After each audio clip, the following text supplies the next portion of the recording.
حي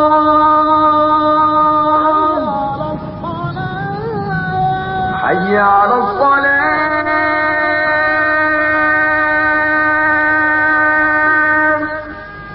حي على الصلاة حي على الفلاح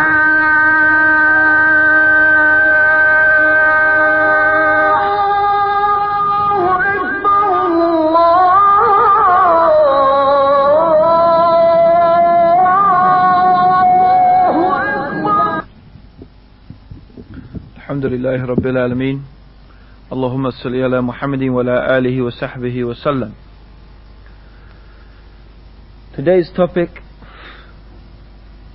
seems it's a popular title: Sex, Drugs and Rock and Roll. Actually, the title is supposed to have a small subtitle underneath it. Or is there more to life? Sex, drugs and rock and roll, or is there more to life? Now, what today's talk is not about, what it's not about, is me going through the Islamic rulings on illicit sexual intercourse, the psychological, the sociological problems and evils that such a thing causes. This talk is not about me going through the Islamic ruling on drugs and drink and all forms of intoxication and why they are haram and all the psychological, physical and sociological detrimental effects that intoxication has upon the individual and the society and the family. This talk is not about the rulings from the Quran and the Sunnah as to why music is haram and what are the detrimental effects on the individual and the soul concerning music. This talk is about something much more fundamental than that. This talk is about sex, drugs and rock and roll as a philosophy, as an ideology, as a mentality, as a way of thinking and a way of living and an attitude to life. Because that's what it is. When we say sex and drugs and rock and roll, it is a catchphrase. A catchphrase for a particular mentality, a particular viewpoint on life that people have. And this is what we want to talk about. Because this stands for an attitude to life that says there's no hellfire, there's no paradise, there's no day of judgment, there's no God. You have one life, so you might as well live it. You've got one short little life, and you're not going to have another one. When you're dead, the worms are going to eat you. That's it. So you might as well enjoy life. Have fun. And how are you going to have fun? Sex, drugs and rock and roll. This is the mentality and the ideology of the Western society in which we live. The Western society, which is the consumer society. The Coca-Cola culture. Because we don't live in a Christian country. Australia is not a Christian country. England, Europe, they are not Christian countries. These are countries that have adopted a secularist outlook. In other words, as far as they are concerned, God and religion have nothing to do with the way they run their lives, they run their governments, and they run their business. Religion is your own personal thing. Do it if you want to. But don't get it involved in business. Don't get it involved in politics. But it's more than that, and it's more far-reaching than that. Because this society preaches and teaches a particular attitude to life, a particular outlook. And that outlook is that the way to be successful in life, the way to get through life, the way to be happy is by surrounding yourself with the material possessions. Buy this, have this, drink this, take that, have this car, take this holiday. And if you surround yourself with enough of these things, you will reach happiness. And so you see, we are bombarded 24 hours a day, 365 days a year with these images, this propaganda, this brainwashing that takes place. Have this, buy this, drink this. And look at the adverts. Look at the advertisements. And you'll see the message that they are conveying. We used to have an advert in England. It was an advertisement for Bacardi, for those innocent individuals who don't know what Bacardi is. It's a type of alcoholic drink called rum. It's a brand name. And the advert for Bacardi, this is about 5 years ago, they had one of these big posters, huge ones, about the size of the stage. And on the poster was a blue sky, blue seas, white sands, palm trees hanging down, 2 bikini-clad girls walking down the beach. And the caption read, "A rainy Sunday night in Peckham if you're drinking Bacardi." A rainy Sunday night in Peckham if you're drinking Bacardi. A rainy night, which is the worst type of weather. The worst type of weather is the night when it is raining. Certainly it is in England anyway. Sunday is the worst day of the week, because Monday you have to go back to work, back to the 9 to 5, back to the grind. The weekend is finished, and it's Sunday night. And worst of all, you're in Peckham. And Peckham, it's a place in London. It is a really nasty place in London. A really grim, horrible... So I used to live there, actually. And I tell you, they couldn't have chosen a better place to name. You know, it's one of those places, if you live there, it makes you wish you emigrated to Australia. Right? It's that bad. No. Australia's a very nice place. So, a rainy Sunday night in Peckham. But if you're drinking Bacardi, what will be like? Everything will be fine. It'll be like you're in paradise. Because that's what the picture says. Paradise. So you drink this drink, and you'll be happy. The Coca-Cola culture, they call it. You see the adverts for Coca-Cola? You see them. There they are, drinking nice, cool, ice cool Coke. Who? This beautiful, nubile woman. Blonde hair, perfect features, perfect shaped body. Similarly, a man, rippling muscles, his six-pack, his arms rippling, brown, tanned, and the ice-cool Coke, and you're going, whoa, I want some of that. It's not the Coca-Cola you want. Because, I mean, what's Coca-Cola? It's sugar and caramel and caffeine, right? It's the image that's in front of you. That beautiful woman. That happy, smiling people drinking the nice, cool, ice cool Coke. And Coke is it.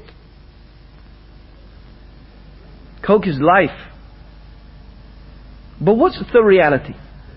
What's the reality? The reality is, of course, if you drink Coke, you get fat. You don't look young and beautiful. It doesn't give you a six-pack, it gives you an enormous belly. But it's not selling you a product. It's selling you a lifestyle. It's selling you a mentality. What are they telling you? Drink this and you'll be like that. Have this and you'll be like that. Drink Bacardi, you'll be in paradise. Drink our drink, you'll be so happy. Buy our car, and along with it, you see the beautiful woman, the perfect family, whatever it may be. This is how they sell their products, but they're not only selling products. They're selling a philosophy of life. They're selling a mentality. That is these material things they're telling you that is going to make you successful and going to make you happy. And just like Coca-Cola, it's a lie. It's a lie. Wealth does not equal happiness. Wealth does not equal success. These material things do not necessarily in any way make you happy. In fact, the whole of this is an illusion. It's a religion, in fact. It's a religion. Like any other religion. It has its priests. It has its gods. It has its acts of worship and devotion that you give to these gods. They have their prophets or prophetesses. It has its theologians. We have the theory of evolution.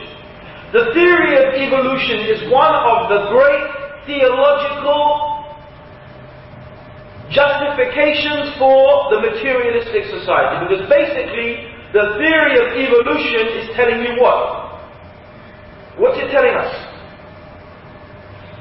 That basically we came from monkeys. Right?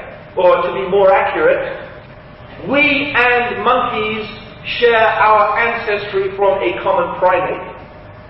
But basically, we came from the monkeys. Right? There's no God that created us. You don't need a God, we just evolved. Bit by bit, stage by stage. So basically, what are we? We are basically, according to this theory, advanced monkeys. Really. We're animals. Basically, we're animals. Slightly advanced, but we're animals. And they keep on telling us they never tire. We share 98% of our genes with gorillas. Or if you're Arnold Schwarzenegger, 99% of your genes. If you're President Clinton, 100%.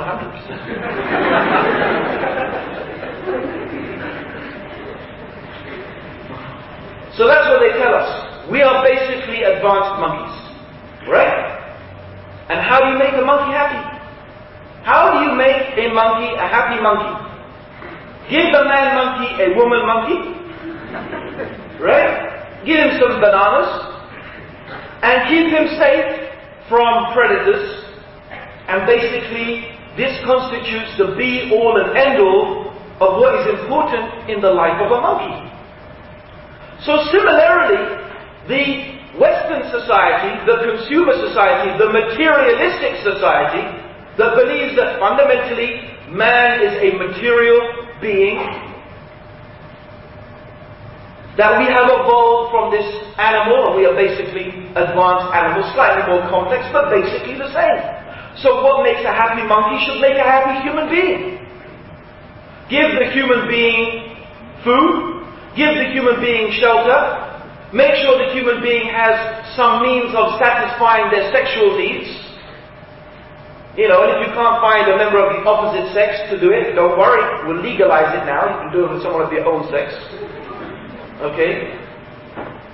And don't worry, if the few depraved individuals who still haven't found some means to satisfy themselves, soon they will invent a computer with which you can have sex. It's true. Virtual sex. You're going to be able to put on a bodysuit and you're going to be able to get married to some bytes in a computer.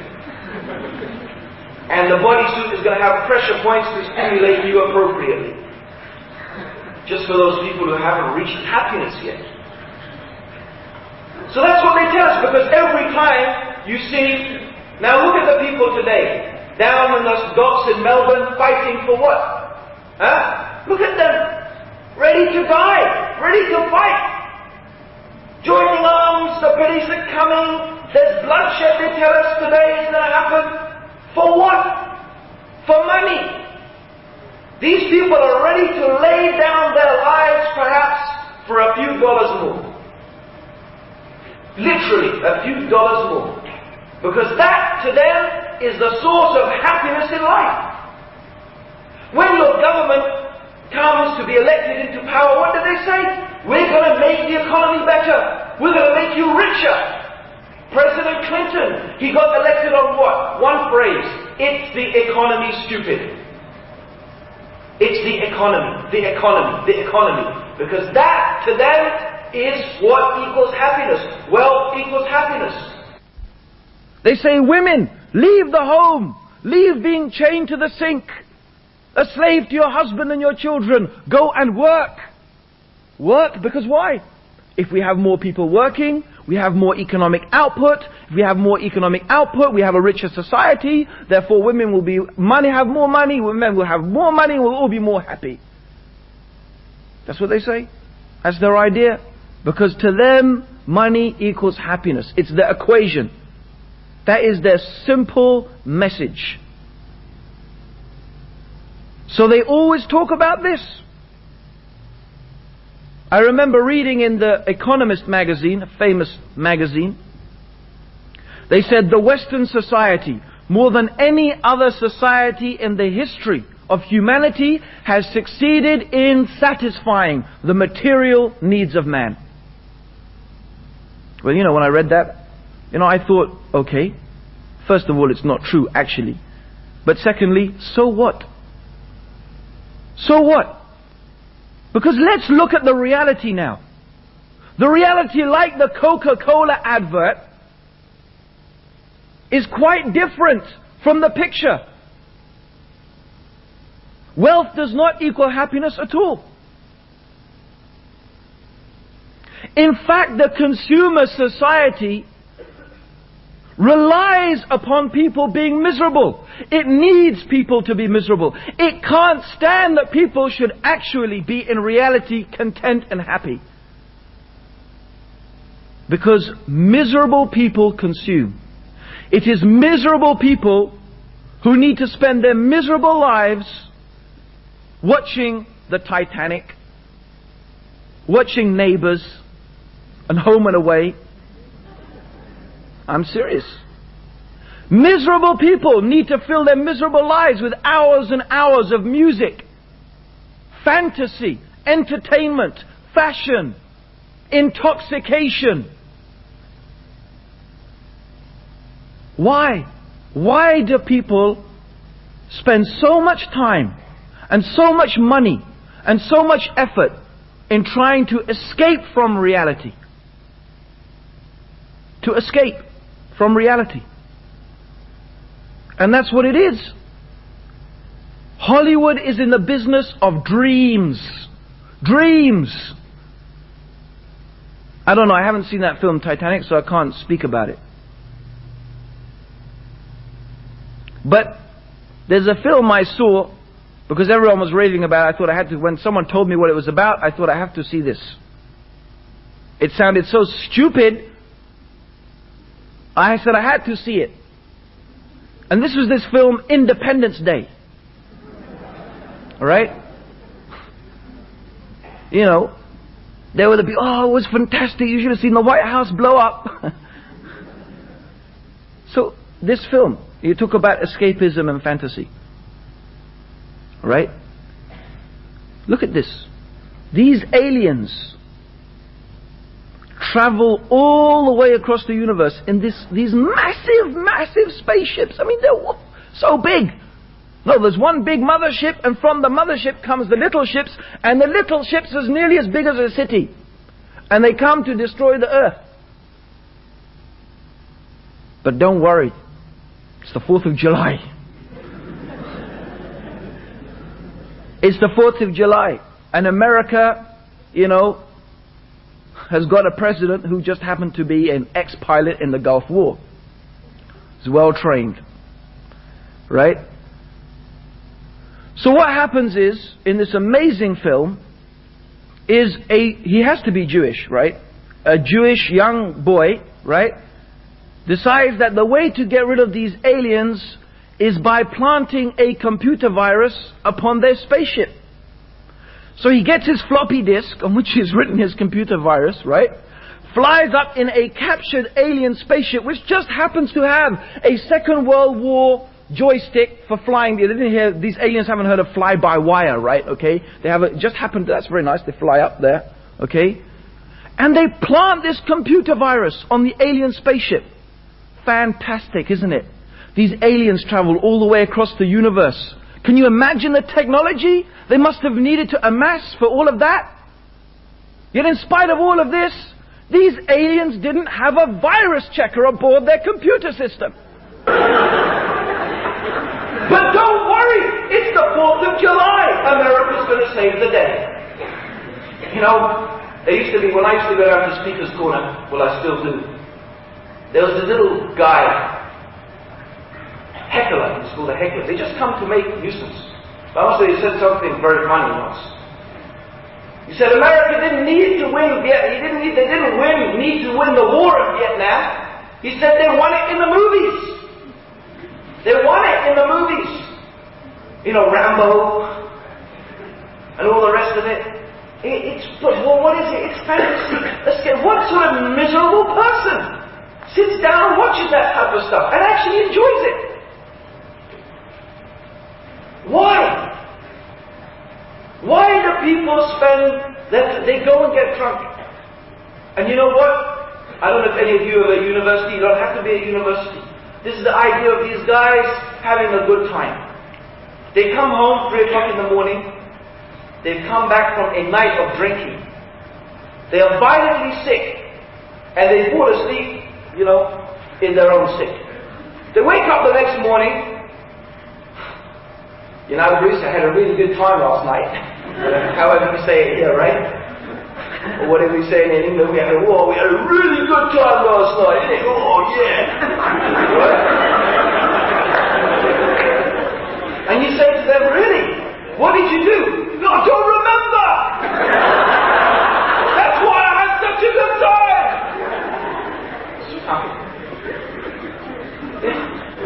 He had a good time. How did he know he had a good time? Because he can't remember what he did. And look, you know, when you take drugs, what happens? I got stoned. I was completely wasted. I was zonked. I was out of it, man.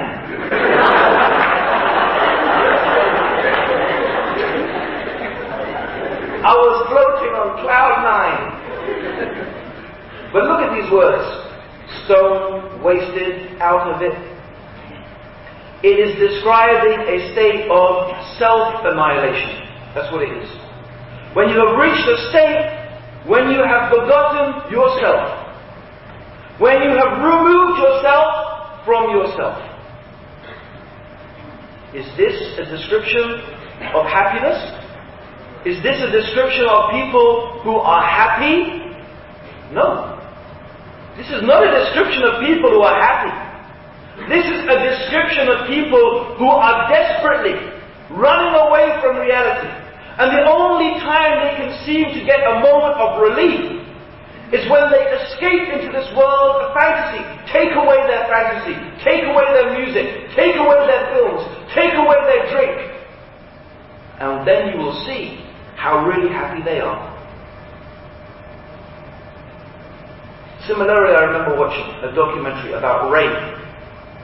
I don't know if you had these things in Australia, but in England, it was all a rave to have a rave, right? These guys would like meet up in the middle of the countryside, and then they would just mass there, thousands of them, and they would have music going all night. So one of these things that this guy was at 7 o'clock in the morning. 7 o'clock in the morning, and the guy just did a boom, boom, boom, boom, like that, and they were dancing, you know. And this guy was standing there, covered in sweat, soaked through. People died. People died. And this guy was soaked in sweat, there he was, and they asked him, why do you do this? Why do you come here? And he said, I come here, I'm working all week, I come here, and then I dance. And I dance, and I dance, and I dance, and I keep on dancing until I forget myself. I forget myself, and I become lost. And he's describing the state of almost self-annihilation. And this is what it's about, fantasy and escapism. So you have to understand that the consumer society, the society, whose people at the top of this society, the ruling elite, they are the ones who produce the magazines, the fashions, the movies, the alcohol, all these things that you consume consistently and consistently. They are the ones. They don't want you to be happy. They don't want you to be... They need you to be miserable, because miserable people consume. Miserable people need to fill their miserable lives with all of these things to try and make their misery a little bit better.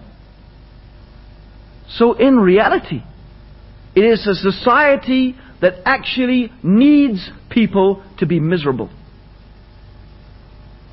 It needs them to be miserable. And it knows that. The people at the top, they know that. And that is why religion in general, but not religion only in general, but most specifically Islam, is the greatest enemy to this false, lying and devious philosophy. The philosophy of the consumer society, of the sex, drugs and rock and roll culture. Islam is the greatest enemy. Because Islam gives contentment. People who are content do not consume. Someone who is content, okay, so my Walkman is 25 years old, but it still plays the Quran. It still records the lectures I go to. What do I need a more fancy one for? Someone is content. They're not always looking for the latest gadget, the latest this, the latest that. Because they know, these people, that happiness is not by surrounding yourself with material things. Because the reality is, as much as you have, you want more. And you never get satisfied. So this consumer society is a proof against itself. It is a proof against itself. Look and see with your eyes. Look at these people who are the idols. And they even give them the name idols. Rock idol. Sex goddess. They give them a name. As if they are deities. And these are the ones they put up in front of you as to say, look, this is what you want to achieve. The stars. They call them the stars because what? They're way up there. In the heavens. The stars. Reach for the stars, they tell you. Huh? They've got everything. They're famous. They're beautiful. They're rich. They've got it all. But then let's look at them.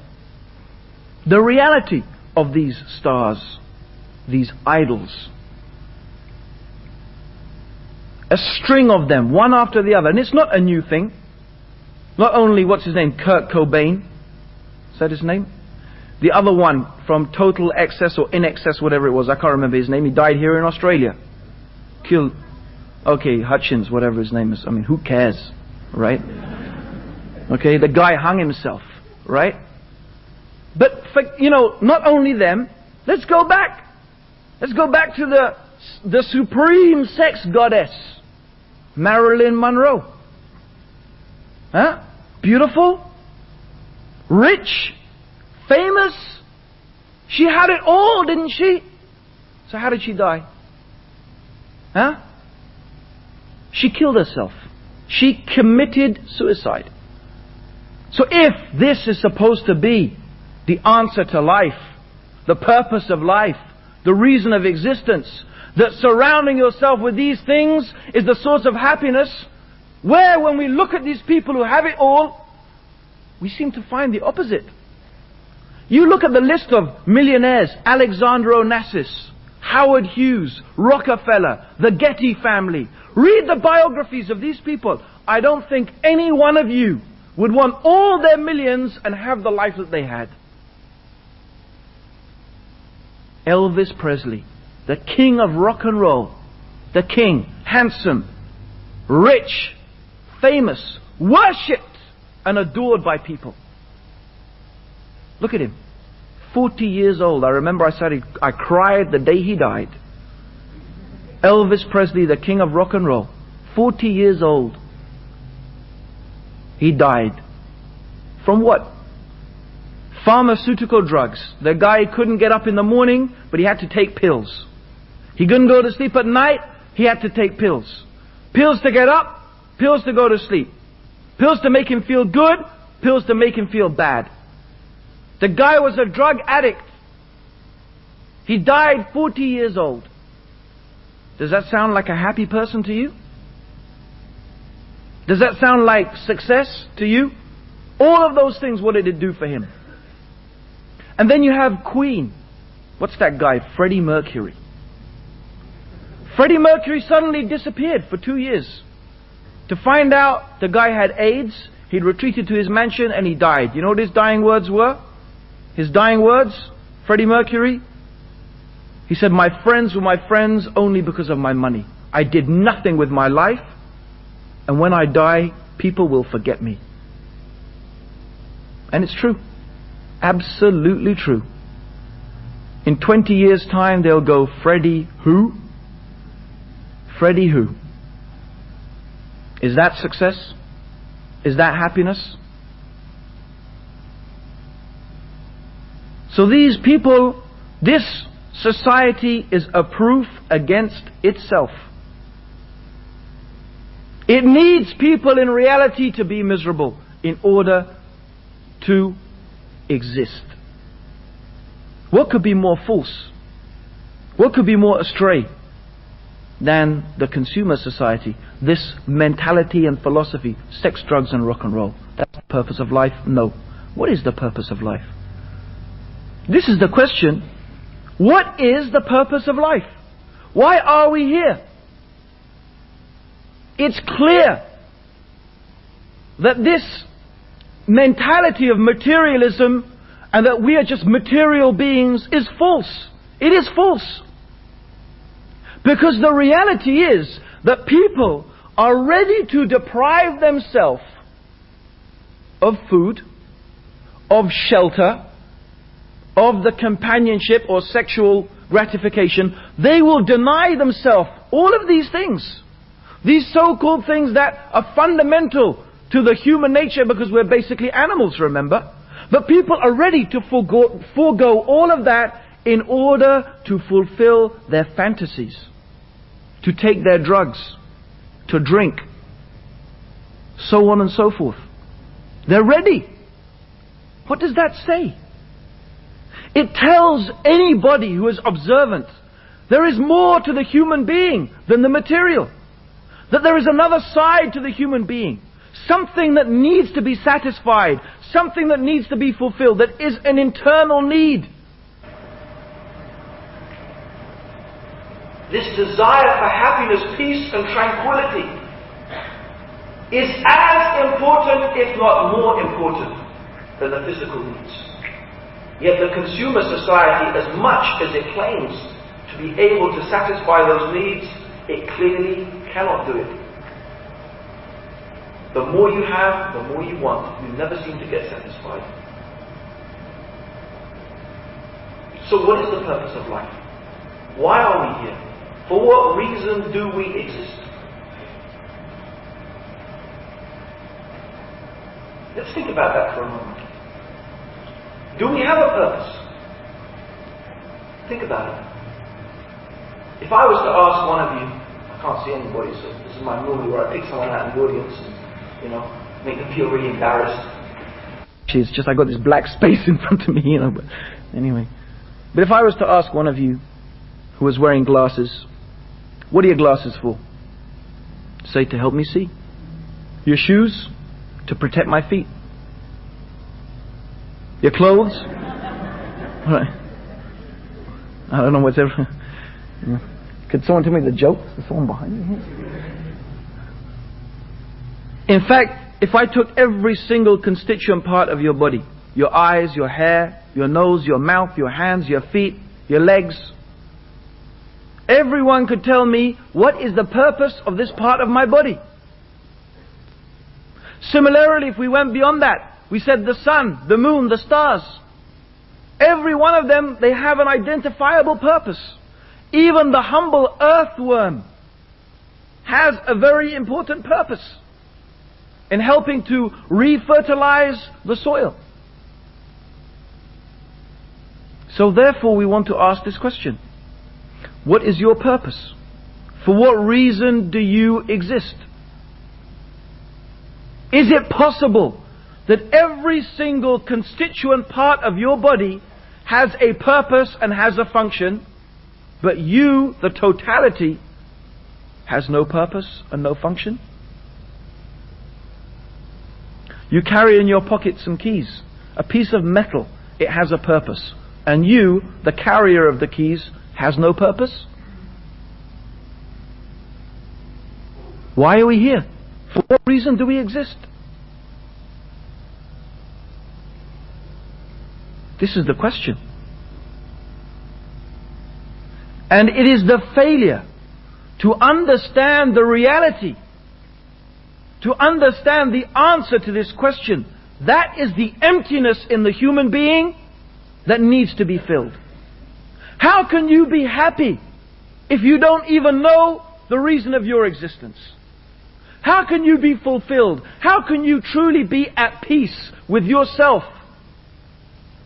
Surely, with our minds, our intelligence, all our capabilities, is this for nothing? Just to what? Eat, drink, have sex, listen to music, watch Independence Day? For this? Is this the reason? No, surely there is another reason. And this is where the religion of Islam brings the answer. Because if we have this question, and we all have this question, and sometimes it takes something bad to happen in life for people to start asking themselves this question, because a lot of people might say, when you ask them, what is the purpose of life? They don't give you the answer, what is the purpose of life, as in, what is the reason of the existence of the human being? They will say, no. They will think of something which they've decided they want to do with their life, like they want to become a doctor, right? Or, the purpose of my life is my girlfriend or my boyfriend, or, I don't know, to see Michael Jackson in concert, or whatever, or watch Independence Day. So that might be the purpose of your life, you think. But it's the purpose in your life until your girlfriend leaves you. Your girlfriend leaves you, then you start putting your head in your hands. What's it all for? You want to become a doctor? You fail your degree. Oh, why may you do? Why? What's it all for? You suddenly realize that thing that you made the purpose of your life, it fell away. And you realize, well, that wasn't the purpose of life after all. That was just some objective you had and some goal you wanted to reach. But no, we want to ask something more fundamental. Why do we exist? And how can we ever reach certainty? How can we ever reach definite, absolute certainty about this question? The only way, in fact, is when the one who created us and the one who brought us into existence tells us and informs us of the reason of why He created us. And that is the reason, and one of the reasons why Allah, He revealed the Creator, the one who created us, who knows us better than we know ourselves. He revealed the Quran to inform us of the reason for which He created us, and then how to fulfill that created purpose. So the Quran tells us, the Quran which is from God, from Allah, from the Creator of all things, وَمَا خَلَقْتُ الْجِنَّ وَالْإِنسَ إِلَّا لِيَعْبُدُونَ. The Creator informs us that He brought us into existence, and He did not create us for any other reason except to make ibadah of Him. What is ibadah? Sometimes you'll find the word ibadah translated as worship. This is a very unfortunate translation, and we don't have an adequate word really in the English language. Because when you say worship in English, you think of, people think of going to the church once a week, right? Or perhaps not even that. Perhaps they think of Christmas. That's it. Going on your knees once in a while, right? Maybe giving a bit of charity to the, lost orphans of, Kaponko or something. I don't know. Right? That's worship to them. You think, what, life? That's the purpose of life, to do that? Is that it? But this is not the idea. The Quran, when the Quran talks about ibadah, worship, it is something much more comprehensive. Much more comprehensive. And the word ibadah or ibadah in Islam, or worship in Islam, can be defined as this. It is everything which the Creator loves and approves of. It is everything which the Creator loves and approves of. Whether it is the actions of the heart, such as love, fear, hope, trust, reverence, awe, reliance. These are some of the actions of the heart. Or the actions of the limbs. What you do with your body.